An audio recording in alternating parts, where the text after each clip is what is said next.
with international players and everything. What's it like as a coach trying to bring everyone together? Yeah, it's been somewhat challenging. Obviously, when you have so many international players, for the most part, just communicating with them on a daily basis. So sometimes it takes some isolation.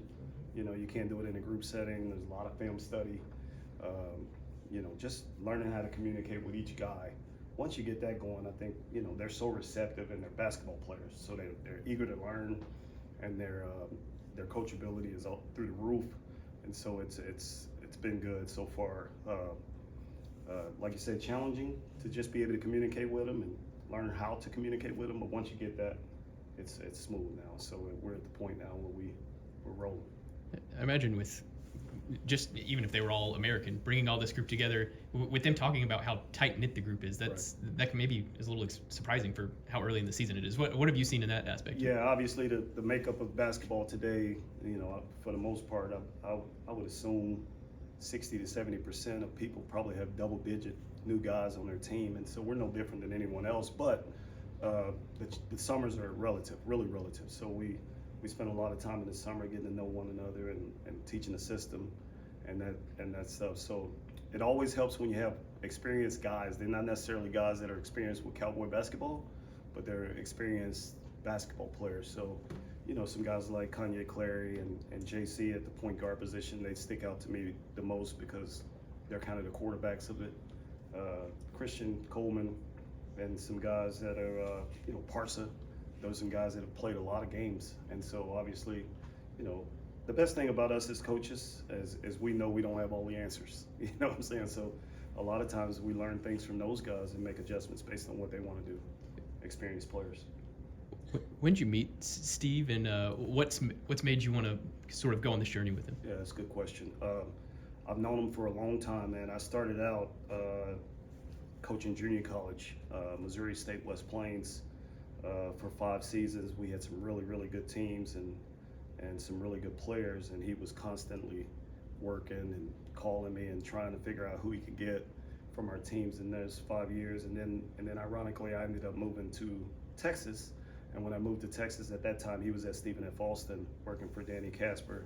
I never knew this would happen, but 10 years later, I'm working for Danny Casper at Texas State. So we always had a connection. One of the things I've always learned from Coach Lutz, man, is in my opinion, he is an elite worker.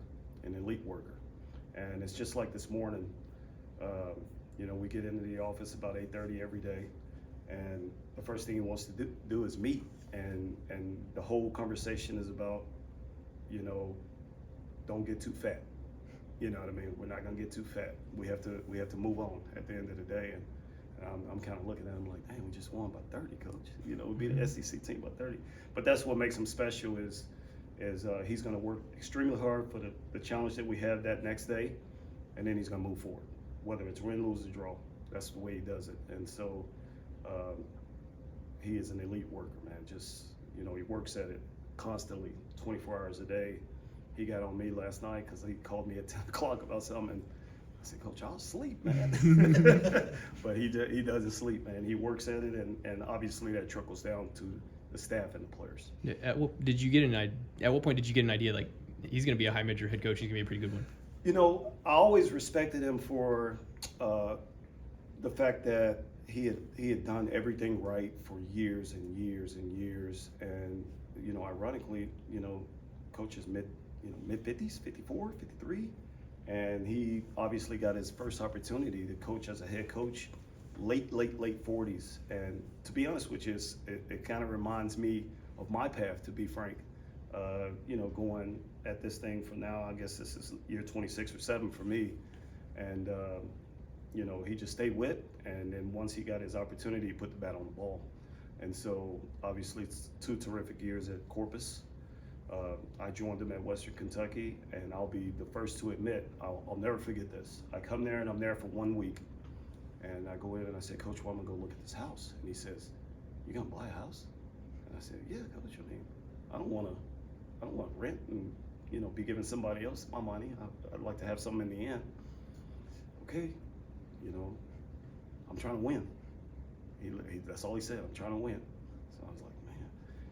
Little did I know, 8 months later, there'd be a for sale sign in my yard. So Again, man, just an outstanding human being for one. A terrific work ethic. There's no chance that you can hide if you're going to be a part of his family. You have to hold your own, and we talk about it all the time. The goal is not to be the weakest link, and obviously, every single day you better have your ducks in a row. You better be ready to approach the day. You better have a good personality toward working, and because of that, and you're consistent with that, obviously you get better. You got to coach under OSU legend with Brooks Thompson. Yeah. Just talk about his impact, his legacy, what you learned from him. Yeah, man, another guy, that was terrific with young men. Like, obviously a little bit different than Coach Lutz from the standpoint of, I think Coach Lutz used a hammer every now and then when need be. Brooks was a little bit more of a player's guy, installed confidence into him, gave him an opportunity, and then let him play. But Brooks, the things I learned from Brooks the most is, he's such a good husband and father, and a guy that did that with also his players, and like I said, installed confidence in those guys. And I can remember him very vividly right now. I can see a picture of him yelling at a guard, "Do him, do him!" So there's not very many head coaches that say that. So that lets you know that he was a hooper and a guy that basically coached the way he played and gave guys confidence. So terrific to be around. Obviously, I was with him for 10 years. I was with him from the day one of his stint at UTSA to the final day. And frankly, if he was still around here, God rest his soul, I probably would still be working for him. Obviously, I worked with him and for him longer than any other coach that I worked for.